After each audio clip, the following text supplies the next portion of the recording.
Salve, salve, queridos amigos e pacientes! Estamos aqui hoje para a gravação de mais um vídeo da nossa playlist Conversa com o Especialista. Entrevistada de hoje, doutora Larissa Miranda, hepatologista. Eu sou Adolfo Bamonde, cirurgião geral oncológico, e o tema do vídeo de hoje é doença hepática alcoólica. Solta a vinheta. Antes de mais nada, não esqueça de clicar no like, se inscrever no canal e ativar o sininho para receber notificações. Isso é importante para o YouTube entender a relevância desse vídeo e ele poder alcançar mais pessoas. Começando pelo currículo da doutora Larissa Miranda, formada em medicina pela UERJ, fez residência em clínica médica também na UERJ, residência em hepatologia pelo Fundão, é professora substituta de hepatologia no Fundão e médica assistente dos pacientes de transplante de fígado do Hospital Silvestre, Adventista Silvestre, e Hospital São Francisco na Tijuca. Sim. Fechado? Acertei? Sim. Maravilha.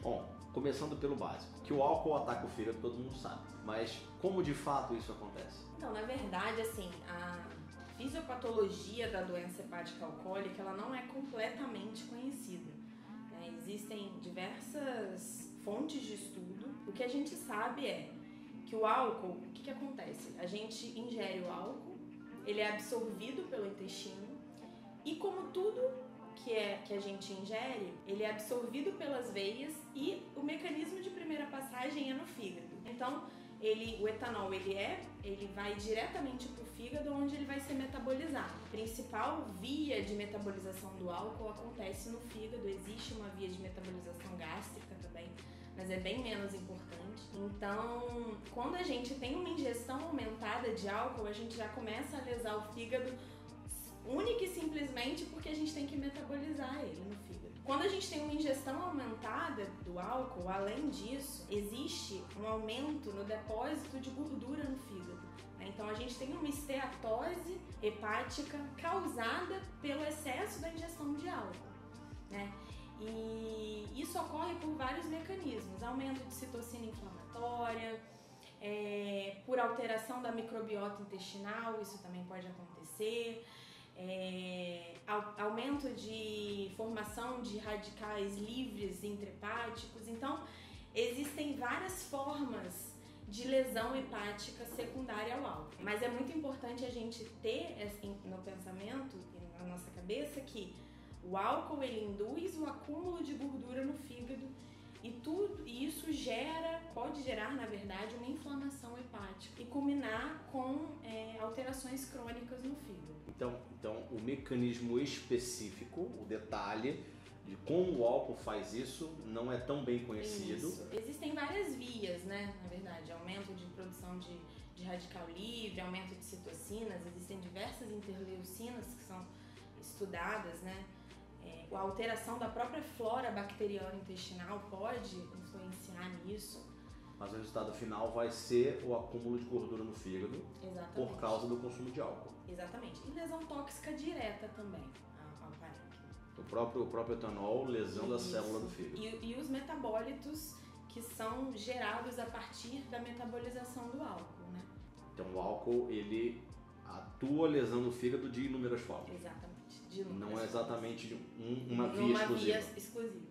Exatamente. Entendi. Então você tem a possibilidade de lesar as células do fígado agudamente. Isso até depende provavelmente do volume de álcool que você vai ingerir. Isso. E ao longo do tempo você vai estimulando o fígado a ficar mais com depósito de gordura. Exatamente. Assim a verdade é que assim, a maioria das pessoas que consomem álcool, por exemplo, 90% dos pacientes que têm um etilismo crônico pesado, que a gente fala, 90% dessas pessoas acumulam gordura no fígado, geram esteatose. Agora, uma parte menor, cerca de 1/3 desses pacientes, evoluem para uma inflamação hepática secundária a essa gordura, que é o que a gente chama de esteatohepatite. Agora, o que faz apenas 1/3 desses pacientes evoluírem? Existem diversos polimorfismos genéticos que fazem algumas pessoas serem mais suscetíveis às lesões hepáticas induzidas pelo álcool, né? Tem até um professor no Fundão que diz: hepatopatia alcoólica não é para quem quer, é para quem pode. Então, assim, muita gente consome álcool em grande quantidade, gera esteatose hepática, mas não leva a uma esteatohepatite, que é uma inflamação do parênquima do fígado, né, das células do fígado secundário ao álcool. E a gente precisa dessa inflamação para a gente levar a formação de fibrose, de cicatriz, que é o que vai levar à cirrose. Então, só uma parte desses pacientes acabam evoluindo. Então, não é todo mundo que tem um consumo excessivo de álcool que vai ter a esteatohepatite e a cirrose. Mas quem são esses pacientes? A gente não sabe. Existem inúmeros polimorfismos genéticos que são estudados, mas a gente não consegue hoje saber que quem consome, qual desses pacientes vão ter. Entendi. Cada um tem uma genética e essa genética que vai determinar se esse paciente consumindo álcool vai evoluir para a doença crônica, né? Que é a cirrose. Não é todo mundo. Não é todo mundo. Dos indivíduos atualmente, né, que consomem álcool, qual o percentual que faz esteatohepatite, qual o percentual que faz a cirrose? Na verdade, assim, 90% dos pacientes que consomem álcool, um etilista crônico, o que é um etilista crônico? É um paciente que consome álcool diariamente, né? Cerca de 20 gramas de álcool para mulher e 30 gramas de álcool para homem diariamente, por pelo menos 2 anos. Isso dá mais ou menos, Adolfo, que a gente considera uma lata de cerveja que tem 350 ml, 150 ml de vinho, uma dose de bebida destilada tem mais ou menos 14 gramas. Então a mulher, um consumo de uma dose e meia de álcool, e o homem, em torno de 2 doses por dia, ao longo de 2 anos. Diariamente, ao longo de 2 anos, e pode evoluir.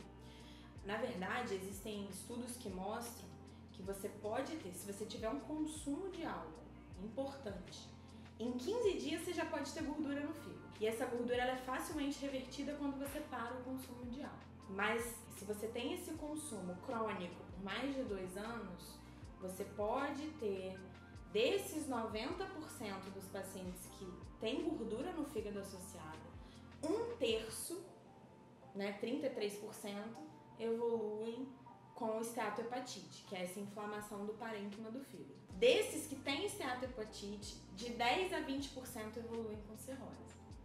Então é um número significativamente expressivo, né? Se a gente contar que é uma doença prevalente. Sim. Consumo de álcool. Quando você fala do utilismo crônico, caracteristicamente, ele é isso que você falou. 20 gramas dia, 2 anos para a mulher, 30 gramas dia, 2 anos para o homem. Mas existe um número, vamos botar assim, existe uma quantidade de álcool consumido por dia para desenvolver cirrose? Existe um número baseado nisso? Ou esse que você falou já é o suficiente? É isso. Porque, na verdade, assim, esse é o número para causar esteatohepatite, lesões hepáticas. Então basta esse número para a mulher ou para o homem? Você pode ter uma hepatopatia associada ao álcool. Entendi. Né? Esteatohepatite, e aí vai depender muito da genética do paciente, né? Dependendo dos polimorfismos genéticos, esse paciente vai ter o maior risco de ter esteatohepatite ou não. E dentre os que têm esteatohepatite, desenvolver fibrose, que são cicatrizes no fígado. E a fibrose, na verdade, a cirrose, né? Ela vem sempre secundária a uma inflamação do fígado, independente da causa. Então, quando vocês assistirem a aula da doutora Fernanda de hepatite B, vocês vão ver que, na verdade, o mecanismo final é o mesmo, que é a formação de trave de cicatriz no fígado, e aí você fica com o fígado pequeno, rígido, que inicialmente é uma doença silenciosa e que, num segundo momento, vai se mostrar descompensada. Então, quem são esses pacientes que da esteatose vão desenvolver esteatohepatite, da esteatohepatite a cirrose? A gente não sabe. Depende da genética. Porque o consumo básico de álcool é o mesmo para todo mundo, se você levar em conta os fatores de risco. Entendeu? Então basta ter esse consumo, né, 20 gramas por dia por 2 anos para a mulher ou 30 gramas por dia por 2 anos para o homem, que se a pessoa tiver geneticamente predisposta, ela vai desenvolver a esteatohepatite. Isso pode acontecer. Não é 100%, mas ela pode, né? Ela pode desenvolver. Basta esse consumo, né? Quem acha que uma latinha é pouco, né? Exatamente. Isso pode acontecer se a pessoa for... Uma taça e meia de vinho pro homem, isso é pouco, né? Dá a impressão que é pouco. Parece pouco, Só que quando você tem um consumo mesmo que pouco, continuado diariamente, isso é fator de risco para doença hepática. E às vezes a gente banaliza, né, esse consumo de álcool pequeno, diário. A gente acha que o paciente tem que ser um etilista que vai beber uma garrafa de vinho diariamente, mas não. Então a gente precisa ter ciência que o consumo diário em pequenas quantidades é muito grave. É difícil a gente ver uma doença hepática aguda num paciente que faz um consumo eventual de álcool. Geralmente a gente vê uma doença hepática aguda num paciente que faz um consumo eventual maior de álcool, mas que consome cronicamente. Ah, entendi. Entendeu? É uma pessoa que já vem bebendo ao longo de dias, meses, e um dia ela consome mais do que o da habituada e faz um evento agudo. E aí ela pode fazer um evento agudo, que é o que a gente chama de hepatite alcoólica. Né? E a hepatite alcoólica tem possibilidade de caminhar para uma hepatite fulminante? Na verdade, a gente é uma disfunção hepática aguda, né? O paciente geralmente se apresenta com febre, descompensação da doença hepática, icterícia, pode apresentar ascite, os marcadores de inflamação muito elevados. E a gente precisa, na hepatite alcoólica, ter uma base de um fígado doente. Seja uma esteatohepatite, seja uma esteatose, nunca um fígado totalmente saudável. Então é um consumo abrupto de álcool, um aumento no consumo de álcool de um fígado previamente doente. E a hepatite alcoólica, ela pode evoluir com uma descompensação grave do fígado. O problema é que a gente, legalmente, a gente não pode encaminhar ainda esses pacientes para o transplante.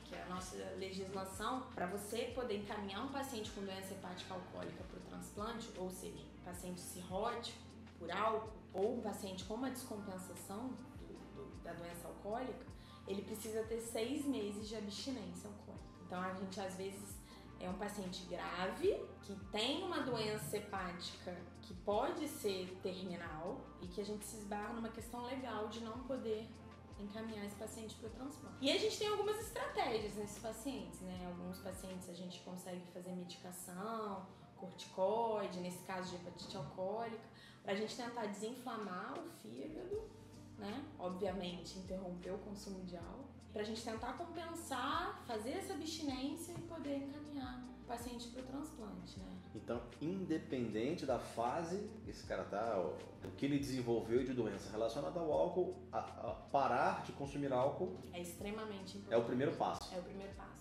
E assim, a gente vê uma melhora no nosso dia a dia, né? A gente vê um paciente, por exemplo, com cirrose alcoólica, que chega pra gente muitas vezes descompensado. Porque o que acontece? Qual é o problema do fígado? É um órgão que ele é silencioso. Uma doença hepática, ela é silenciosa. Então, muitas vezes a gente tem uma doença hepática e o paciente não sente absolutamente nada, não tem nenhuma manifestação clínica, o laboratório não é tão alterado, pouco expressivo, o paciente não faz um exame de rastreio, não faz um exame de imagem, não tem um acompanhamento regular.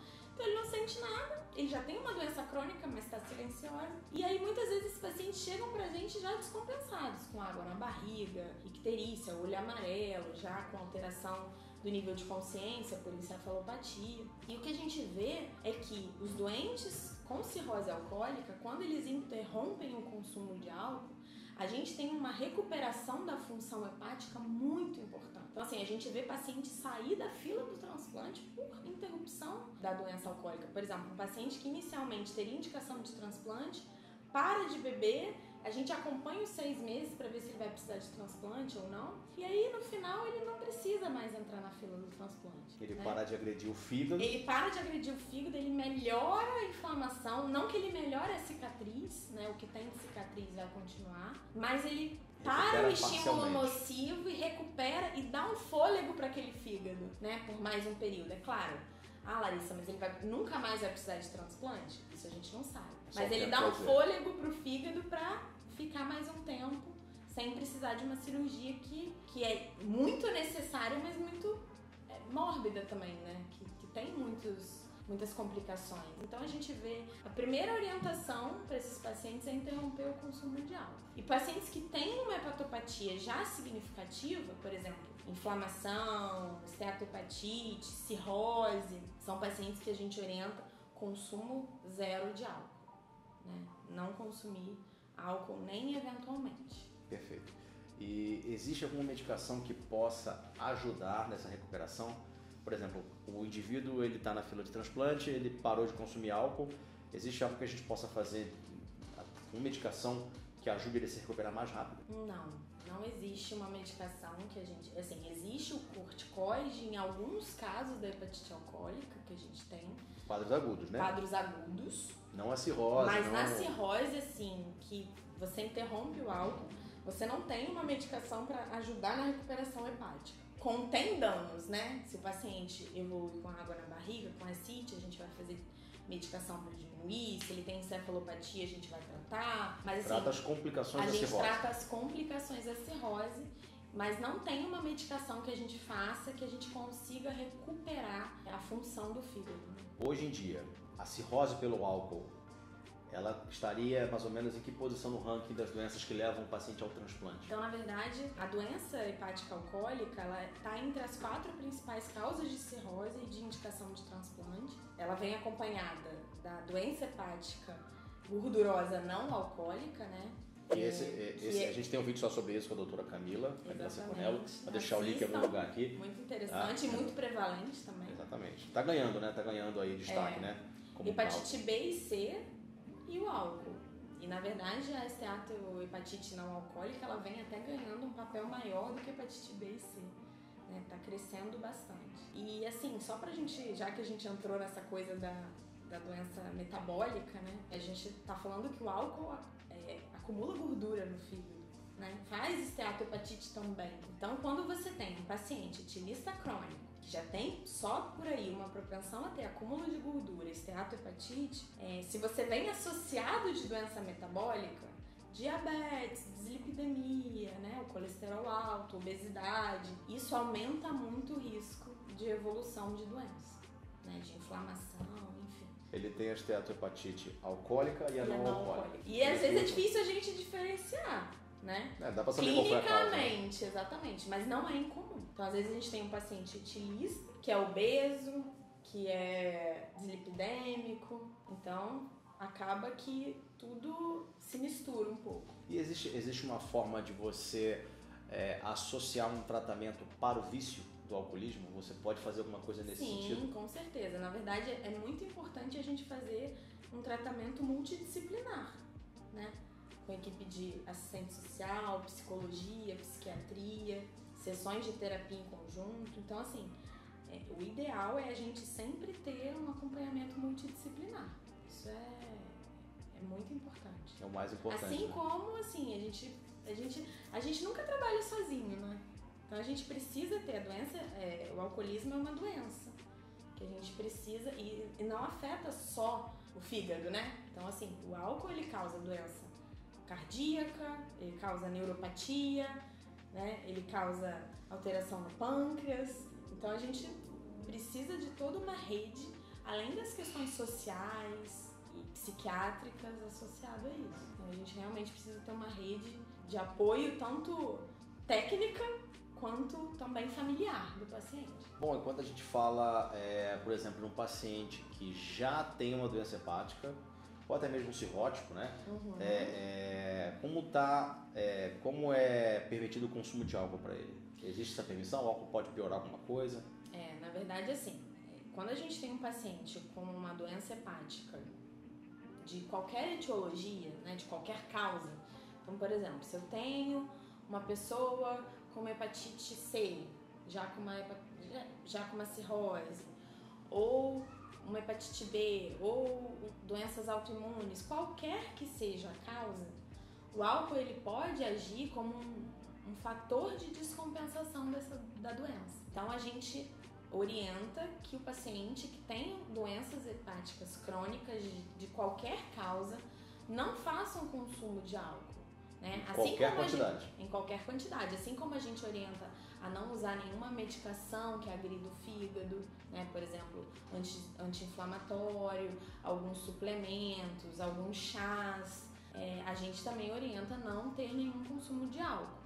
E o que a gente vê é que às vezes os pacientes eles têm uma doença hepática crônica, fazem um consumo de álcool e aí descompensa. A gente orienta a não ter nenhum consumo de álcool nesses pacientes com doença hepática, mesmo que não seja um consumo diário, Mesmo mesmo que que seja um esporádico, consumo esporádico. A gente sugere e orienta que sejam pacientes com abstinência completa ao álcool. Bom, se você gostou desse vídeo até aqui, não esquece de deixar nos comentários aqui sugestões de novos vídeos para que eu possa chamar a doutora Larissa de novo. Um prazer entrevistar aqui. Vou deixar aqui também nos comentários telefone para contato, rede social, dias, locais e horários de atendimento da doutora Larissa. Você que está precisando de hepatologista está extremamente bem recomendado aqui no Rio de Janeiro. Eu vou pedir para você gravar uma mensagem agora direcionada para esses pacientes que têm o hábito de ingerir álcool, nem sabiam que essa quantidade pode ser de fato danosa, ou até mesmo quem já tem alguma doença hepática pelo álcool. Fica à vontade. Obrigado pela tua presença. Eu queria agradecer, Adolfo. Fiquei muito feliz com o convite. É um prazer. Né? É um prazer. Trabalho com o Dr. Adolfo com muito orgulho, é muito bom. É um prazer, com certeza. Maravilhoso. Todas as meninas, todos os hepatologistas são incríveis. E eu queria muito agradecer o convite. Foi muito bom trabalhar com você, dividir, trocar e falar de um tema assim que é tão prevalente e tão complexo, né? Que muitas vezes a gente encara com um pouco de negligência. E eu tô muito feliz e desejo muito sucesso pro seu canal, pra você. Obrigado. Você vai vir mais vezes, pode ficar tranquilo. Haverão novos vídeos. Muito obrigada, tô muito feliz. Essa foi a conversa com o especialista, com a doutora Larissa Miranda. Então, passa para a mensagem final e até o próximo vídeo. Valeu! Bom, pessoal, então esse foi um vídeo pra gente entender e conscientizar um pouco da quantidade de álcool e do tempo de consumo de álcool necessário para poder causar lesão do fígado, né? Muitas vezes esse assunto é um tabu. Na verdade, é um hábito muito frequente que a gente vê, né? Então, como a gente não sabe quem vai ser acometido de forma grave pelo álcool, a gente sempre sugere não fazer um consumo contínuo e regular de álcool, mesmo que em pequenas quantidades. Procure um hepatologista, faça exames do fígado. Como a gente falou, o fígado é um órgão que muitas vezes tem doenças silenciosas, que muitas vezes a gente só descobre em momentos de muita gravidade. Então, é isso. Não vamos negligenciar a saúde do nosso corpo.